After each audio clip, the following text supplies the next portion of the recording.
good, everyone? Today I'll be going through my round 12 AFL tips and predictions. We've reached the midway point of the season and also the start of the bye week. So teams this week that aren't going to be playing will be the Lions, the Giants, North and Sydney. And after the end of this week's tipping results, next week I'll be going through the mid-season winner. So whoever's leading the tipping comp at the end of next week will win a bit of a prize. And also, let's actually try and get this video to 1,000 likes. We'll set a bit of a challenge. Next week I will be in Adelaide for the Div 12 Rezzies game. So if we do get to 1,000 likes, I'll guarantee a video filmed on that week for me to release the week after. If you are here for the predictions, there's the timestamp to click on. For everyone else, we'll begin with reviewing round 11. And look at that.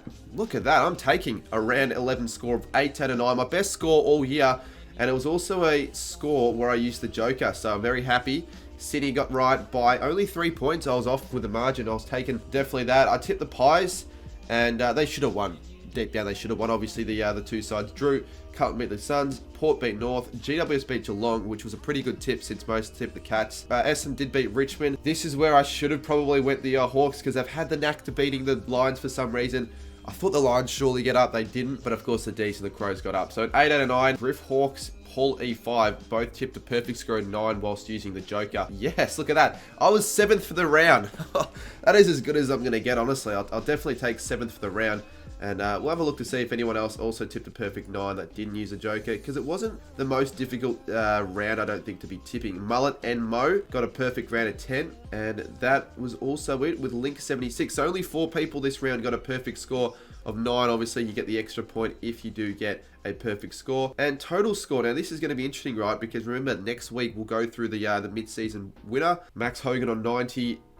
SJ Fields with 89, Spawn Hunter with 88. So just take a look right now. If there's anyone that's close to maybe being on top, you know, that haven't used their extra Joker, use it for next week. There's no harm done in doing so. Now, we do have someone still in the top 1,000 in my fantasy comp, Risky Biscuits, Aaron V. I know I'm not ranked anywhere near the top 1,000, but if you want to have a look to see how I went, well, I'm an overall ranking of 45,399. I think I would have gone up a few spots. We got a score of 21-18. Probably would have done better if I, instead of captaining Butters, would have captained someone like a Gorn. That would have, you know, made me rise up quite a bit. Alright, so for my big calls, I only needed to get 2 correct for this week, and I did get the 2 correct actually, so we'll go through the ones I got correct up on the screen. In the first game between the Swans and the Dogs, I said there'd be 9 or more lead changes, and we got that pretty early on in the game, actually in the third quarter, that ended up happening. And then the second one I got right was in Geelong v GWS. Not only did I tip the correct team, but I did say the Giants would get out to a 30 or more point lead, and they were up by 31, I think, in the third quarter. So that is another one that I get to avoid for the punishments. I know there are still a couple on screen that I haven't yet completed, but we've still got time to get them done. That's all good. And the one that got the most likes was actually from Geordie Pluto. It would have been funny to do. Like, even if I did this as like a little TikTok or some little joke video. And next week, since it is the bye round and there are only the 7 games, I'll only need to get at least 2 big calls correct to avoid a further punishment. Before we get right into the tips as well, I want to say this. I've got a big week on the channel, and the aim for this week, by the end of it, is to reach 35k subscribers. I'll be honest, I've had a down May on the channel. I haven't really put out as many videos as I'd like to. And as you can see right there, that is my sort of schedule for the week upcoming, with heaps of live streams, 5 videos. Would have been a 6th if Pro Team didn't get delayed. So I'm looking at you, Big Ant. You guys have a lot of work to do on your game, because I was looking forward to do an AFL 23 Pro Team stream tonight. I can't do that. And I know for a fact that we still have heaps of people who are watching these videos who aren't subscribed. So now's an awesome time to do it. We got heaps of content, live streams, giveaways, videos right here on the channel. Hit the subscribe button. Remember also to like if you want to see Div 12 Rezzies vlog. Tips, let's get into it now. So we're back with another Thursday night game between Port Adelaide and Carlton, and it's a little bit annoying now that they've actually decided to scrap him over the next couple of weeks, when the Thursday night games are actually starting to get a little bit better. And I wonder if that had anything to do with the decision making behind scrapping the Thursday games, because I'm sure if the games were all really good, entertaining, enjoyable, maybe the AFL would have had other ideas. But regardless, we've only got 2 more, and this will be the last good one with Adelaide Richmond next week. The Power and the Blues, both sides are definitely top 8 contenders. It is at the Adelaide Oval though, and I feel like Port Adelaide will have more confidence heading into this one than the Blues, since their form is quite good right now. I know they've been playing some weaker opponents as of late, but they're still getting the wins. A big win over North Melbourne, obviously. You can't really take too much into that game because every side is beating North by like 10 goals.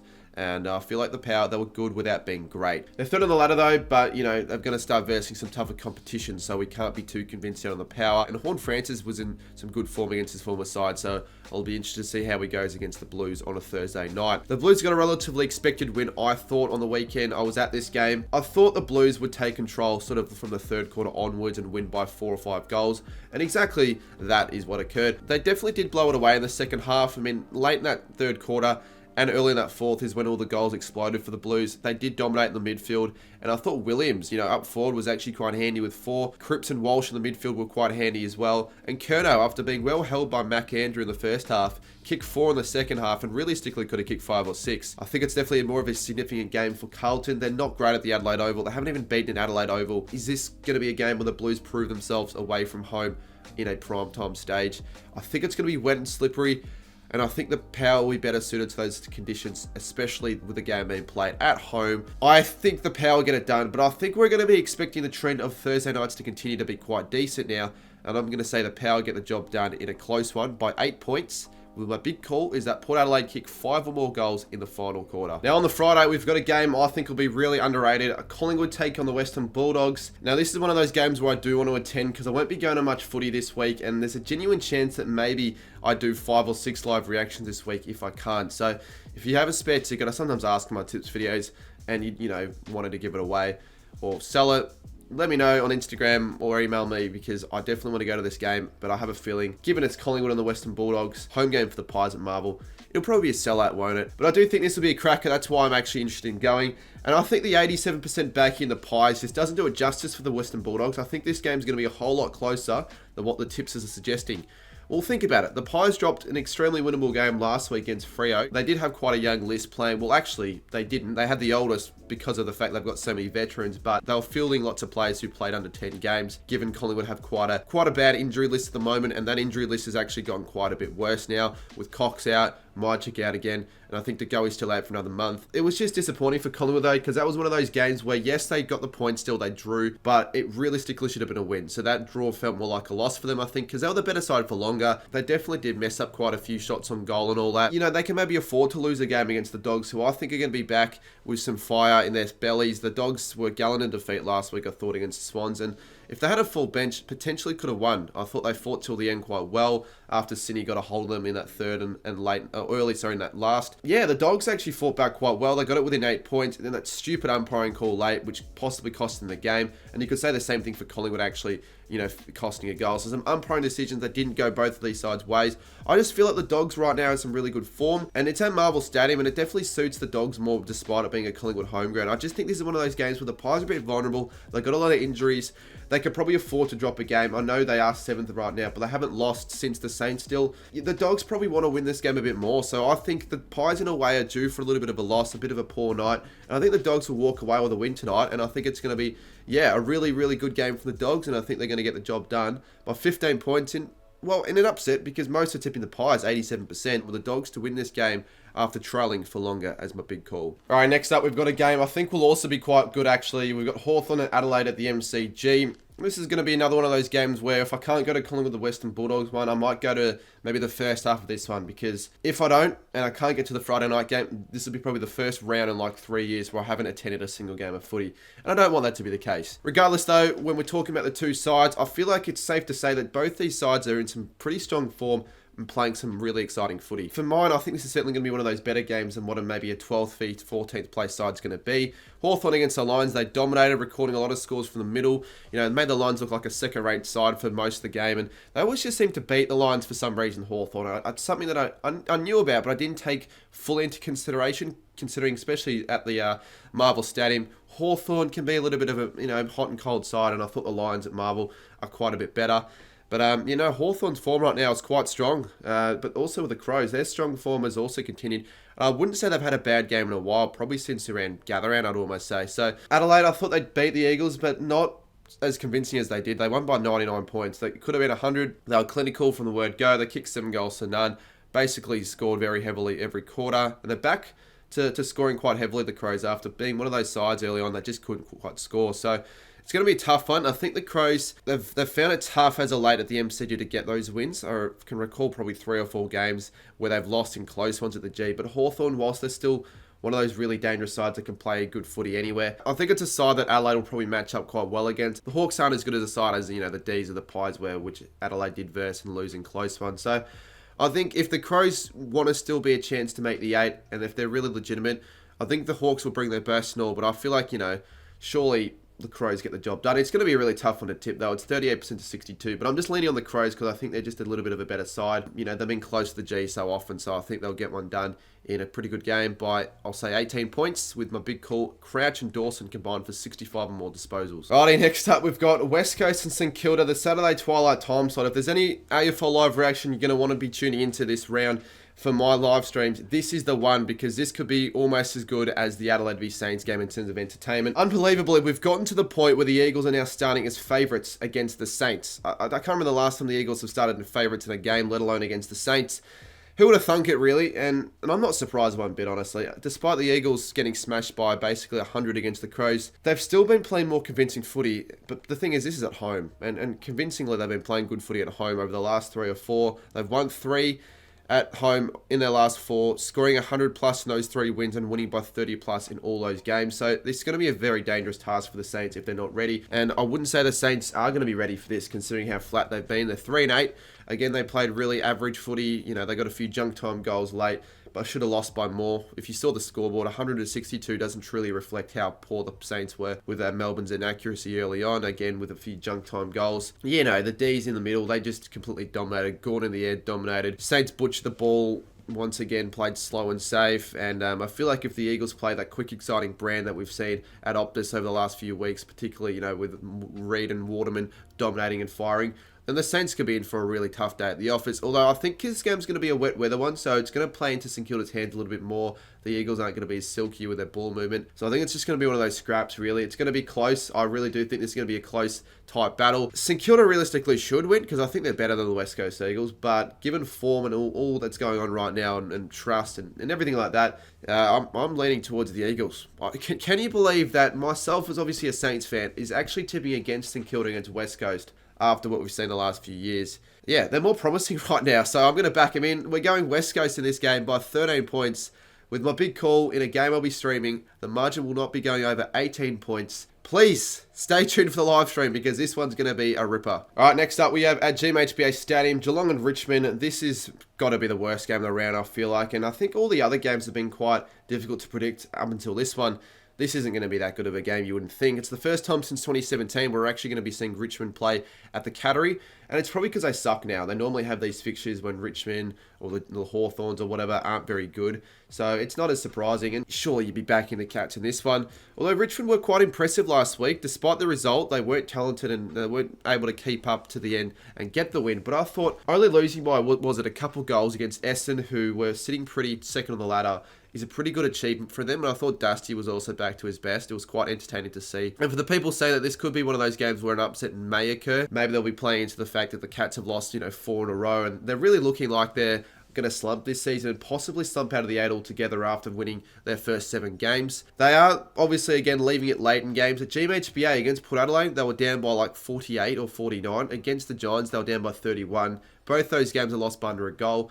So I'm not too sure. It's not really the Geelong you normally see, because they don't normally come back in games. They normally are pretty consistent. So a bit of a weird one, I feel. Another game at the Cattery, they lost their last 2.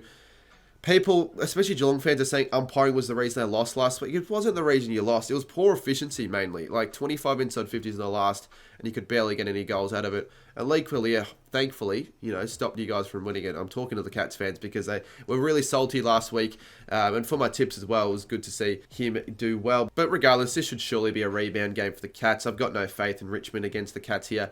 And I think the Cats are going to get back to their scoring ways and win big. So we'll go the Cats by 60 points, my big call. The Cats are going to be scoring 21 or more goals. Alrighty, next up on the Sunday, we've got a couple games. Both of these games I'll be streaming. The first one, we've got Melbourne and Fremantle at TAO Traeger Park in Alice Springs. Last week, the Dockers, they obviously drew against the Pies, but I thought they honestly deserved to lose that game more than Collingwood. And they only took the game on late when the game was on the line, which pisses me off when sides do that. Why do they leave it so late? When they're down by 4 or 5 goals to finally start trying? Why don't you just do that earlier on so you don't have to, have that situation occur? But I thought with Freo, they started all right, but for most of the game, especially in the middle portions and the start of the last, they were flat for most of it. But you have to be, I guess, giving them a little bit of credit for that final 8 minutes and that last quarter to surge back and find some points. Alex Pearce kicking that goal late, you wouldn't really believe it. And Sharp as well, I thought was really, really influential. He's just been a really underrated player this year for Freo, Jeremy Sharp. Just been playing under the radar. Obviously really good for fantasy as well. But all honestly, I think the Dockies in this game may get exposed. It's at Alice Springs, against a stronger Melbourne side who I think are getting back into form. And in Alice Springs, I'm not sure the weather. I remember last year was shocking, but these are some unfamiliar, crappy conditions that maybe Freo won't be well adjusted to. The D's looked back to their best last week. It helps when you're playing St Kilda, but regardless, they looked really strong. Gorn just completely dominated Marshall, which was disappointing. Salem McDonald also played quite well. And as I said earlier, they should have won by more. So I think the D's, they're definitely the more mentally mature side. Freo, I'm not still 100% sold on. They're playing still a bit safe footy like the Saints are, defensive and all that. I think this is going to be one of those rare games where some might think this is a 50-50, but Melbourne are just going to be way too strong, and Freo are just going to have one of those off days in Alice Springs. Melbourne by 39 points for mine, and I'm going to say the D's record 75 or more disposals. And then the last game, I think we've saved the best to last, to be honest with you. We got Gold Coast and Essendon at Heritage Bank, whatever they call it now. This is obviously one of those fixtures where you looked at it before the start of the season, and no one really would have been penciling it in as one of those marquee matchups. But I'm really excited to watch this on stream, and I think it's going to be a belter. It would be my pick for game of the round. Suns at home, who haven't lost yet, against the second place Bombers side, who we still aren't 100% sure if they're going to be a fully legitimate contender this year. The Suns again last week, it's the same pattern for them. They win well at home against any side away at the moment. They haven't been getting the job done. They were against Carlton, who are obviously quite a tough side to beat at their home ground, but I still thought the Suns definitely dropped off in that second half, especially, late in the third and early in the last. They got a few junk time goals as well. Mac Andrew was good in the first half, or for all game really, but, they decided to move him into the ruck, which freed up Curnow. Rail and King battled it hard as well, but, it was another loss at the end of the day, and you'd be pretty disappointed if you're Gold Coast because you still are not sure with Gold Coast. They're consistent, but also inconsistent. They're consistent where they play, but inconsistent overall. So I don't know what's up with the Suns, but we're back at home for them, so I'm more faithful that they'll play well.